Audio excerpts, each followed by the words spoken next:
The following is a theory on the fate of Boa Hancock after the dissolution of the shichibukai system and the emergence of the Special Science Group. Okay, so Boa Hancock, the pirate empress whom we all love and adore. For 2 consecutive years, she saw to it that no external harm should come to Monkey D. Luffy. She's that passionate of a lover. But that's not all. When it comes to fighting, there are few female fighters in the One Piece universe who can live up to her standards. But at the end of the day, Boa Hancock is still a slave. Wait, what? Yes, you've heard it right. In this video, I'll be explaining my hypotheses on why Boa Hancock is still legally a slave. Upon hearing my declaration, some of you might already be getting the picture as to what I'm talking about. Okay, so the crux of this theory revolves around the events that took place in chapter 956 of the One Piece manga. It all starts with this man right here. I have no shortage of love for Fisher Tiger and how his heroics saved many from years of servitude under the Celestial Dragons. All of his efforts fall short when you consider that Fisher Tiger was an adventurer/pirate and the Hancock sisters were technically runaway slaves. Legally, the Celestial Dragons own her. Here's why. The Holy Land of Maryjoyce runs in a different wavelength than the rest of the One Piece world. The Celestial Dragons think they're superior to the commoners, and their laws are also superior. To their mind, and in turn the mind of the world government, the slaves that were freed by Fisher Tiger are still their property. That means the Hancock sisters as well. It's pure speculation from my end, I know.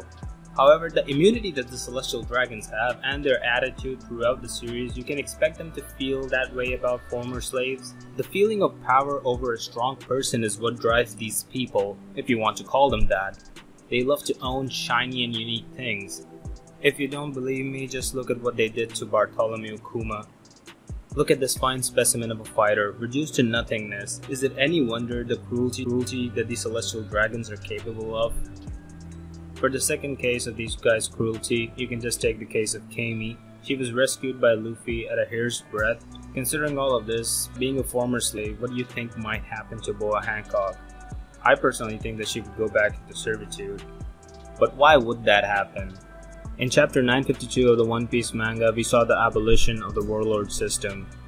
The abolition of the warlord system has made the territories of these formerly immune pirates the best hunting ground for the Marines to test the potential of their new weapon, the Special Science Group, SSG. After the events of that chapter, Boa Hancock, among other warlords, are now being targeted by the Marines. Now, it's important to clarify that the SSG is different from the Sword Unit, the one which Kobe and Drake are a part of. The SSG is like the governing body, like the Cypher Pole, whose units included the Cypher Pole 9. As such, the Sword Unit is a part of the SSG. I've made this differentiation for a reason. You see, while one would argue that the Marines would get wrecked by the shichibukai powers in combat, the reality is very much different. The Marines don't play around. They are aware of the fact that the warlords are highly influential and would stop at nothing to wipe out any enemy that comes close to capturing them. This case is tenfold for warlords like Boa Hancock and everyone's favorite vampire Dracula Mihawk. Considering all of this, I've made up my mind that for Boa Hancock, who is a Devil Fruit user, they've got some sort of weakening mechanism in place. During the Reverie arc, we saw a brief conversation between Admirals Rokugyu and Fujitora. Rokugyu is Green Bull basically. While it finally showed the long-awaited new Admiral Green Bull, there was something else about that panel that caught my fancy.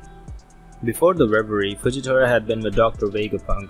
Though he didn't see it or them in action, we saw him talking to Green Bull that the Shichibukai destroyer was ready. In the next few chapters, we're going after the warlords.